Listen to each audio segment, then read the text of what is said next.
Hi, this is Sue from the Mountain Canary Company. Ed's gonna visit with you about how to keep a sharp knife in the backcountry. Go ahead, Ed. Hi folks, thank you very much for coming by and visiting with us again.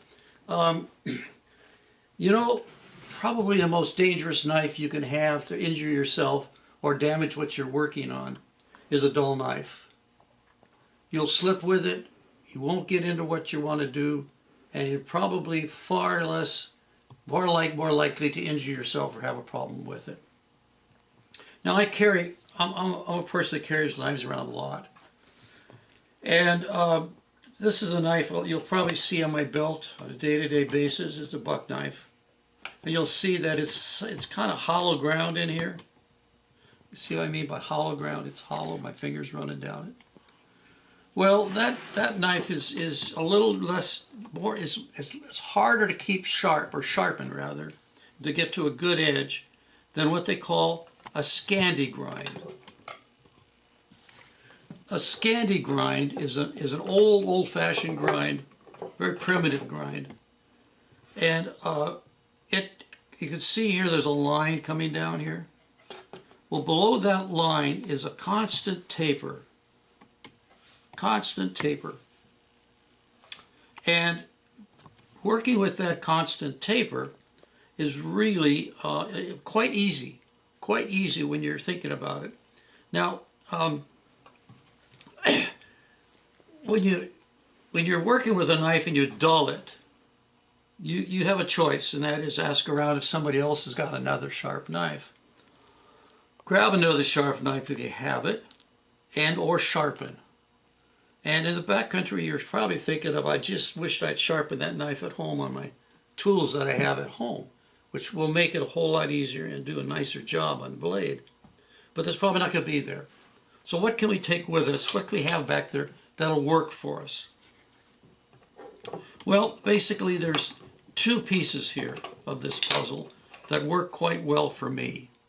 And one of them is something you got to be very careful with. This is a carbide carbide edged sharpening tool. They use it a lot of times on gardening tools and so forth, hoes, anything else. Anything's got to be sharpened fast. You see, if I move it around, you see that piece of carbide down there. Well, that piece of carbide will eat steel like crazy. It's extremely hard. And so you got to be very careful. So what I recommend is only a few strokes of this. And why a Scandi? Well, because if I put it on this knife, you can see how much trouble I'm going to have trying to keep my angle right because of the hollow grind. I'm going to have a very hard time keeping my angle right. Can you see that, Sue, okay?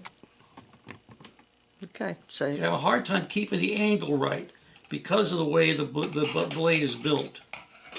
Now, if I take a Scandi grind and I lay this thing on the side of it flat, right along the side here, because I keep it, here's the sharp edge, here's the bevel edge, the angle. You just keep it in this angle as you sharpen down. It's better to hang it over something. If I do that, Sue won't be able to get a shot of it. But it's better to hang it over like an edge of a log or something where you're doing this. And then just gently keep it the same position every time. You just feel around. You'll feel the bevel. You slowly go down the bevel, watching the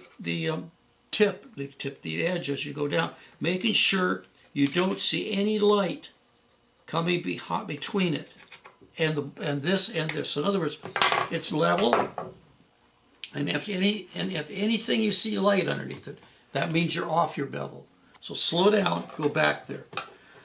So about maybe 3-4 trips down is all you want to do. You don't need, because you'll be taking metal off like crazy. You don't want to be doing any more than that. Well, then over here I went and purchased, I've got a diamond sharpener. These are sweet. Got a diamond sharpener, 400 grit on one side, 600. I'd like to have different grits, but this is how I get them. Again, what we do is, we do identically the same thing. We lay this on the bevel, keeping a line between the sharp edge and this, I can't think of the word, doesn't fit, along this line here. Just keep it going. Again, you move it up and down, move it so that you can see there's no light coming between it and the knife blade. That way you can make sure that you're not tipping it. You make sure you're not tipping it or changing the angle. You gotta be very careful with that. And you turn it over and do the same on the back side. Again, it's better if you got something you can set it on the edge of and work. So you can get down next to it. These work very well. You can dress up a knife in no time, and I mean no time, 5 minutes, 3 minutes, whatever it takes. You just find this, put it in service. Now again though, remember what you're doing. You're temporarily sharpening your knife. This is not taking care of a good knife sharpening system at home, which will clean the knife evenly, give you a good edge. That you show you, it's not going to do that for you, but it will give you a sharp working edge back. Now, if you have a knife that's a serrated knife, and you carry serrated knives, like this is the one on my saddle, you see all these little notches. You turn them over, you'll notice that they're little sawtooths. Little sawtooths. Let me show the sawtooth. Right, little sawtooths. And serrated teeth. Okay. And on the back side, they're Scandi grind. So, what I do is, I have another tool. You get several different shapes of these. Another tool that is diamond, rat-tailed. And what you do then is, if you just lay that knife down, lay the tip of your rat tail into the groove, and slowly push it forward until you've gone past the width on the rat tail. Just slowly go through all of them, slowly. But what you'll do is you'll put a burr on the other side. When you get a burr on the other side, then you take your 600 grit on this side again. Because what we do here is I go carbide 400, 600, so it's nice and smooth. Then you take this, then go back to your Scandi angle, carve your Scandi angle in the same way you did on these. Now this, I really think, for general use in the backcountry, there's all kinds of knives. You use what you want. If you want to carry a Bowie knife, 400 feet long, I don't care. Machete, I don't care. It's up to you. But for me, these kind of knives are the ones that have done the best for me. Again, the Scandi knife is Scandi grind is a simple grind that you can easily maintain yourself. It's a no-brainer. Just remember, no light. Whenever you lay it on it, it doesn't rock high or low. And if you do, just keep it going down the grind on a straight line, because it's all even. It'll come out nice and sharp and clean. We've told a story here where Sue had to cut up a horse. Well, I was in on it, but Sue was doing the cutting. And the first thing I did was, folks, I asked if I inventoried knives, because I knew as soon as we started cutting in this big ass quarter horse, we were going to dull knives. And the last thing I needed to do was have somebody down there trying to cut the rest of that hide off with their teeth. So, and that was going to be Sue, and I wasn't going to take a chance on that. So the first thing I did was inventory. So luckily, I had a couple of knives myself. Sue had a knife. That pretty much was what we went through. And we went through them. They were dull. I mean, some really sharp knives were dull.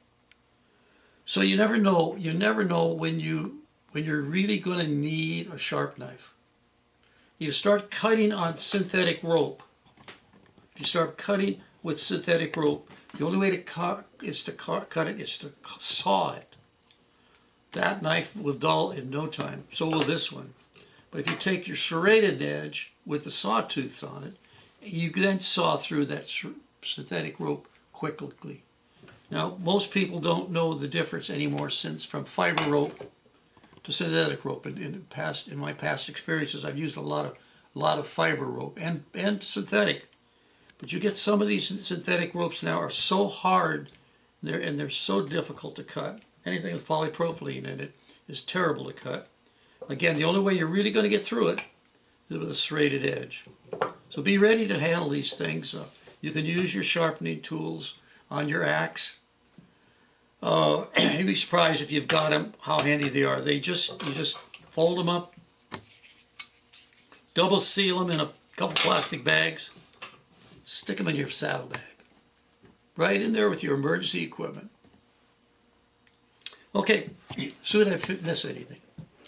No, that's pretty good. Okay, well, I thank you folks for coming by. Appreciate it. Remember now, we're here to help you. We're not getting anything out of this. And if you get a chance, please like and subscribe. It helps other people get to see these things. And remember always, ride as often as you can. That keeps those trails open.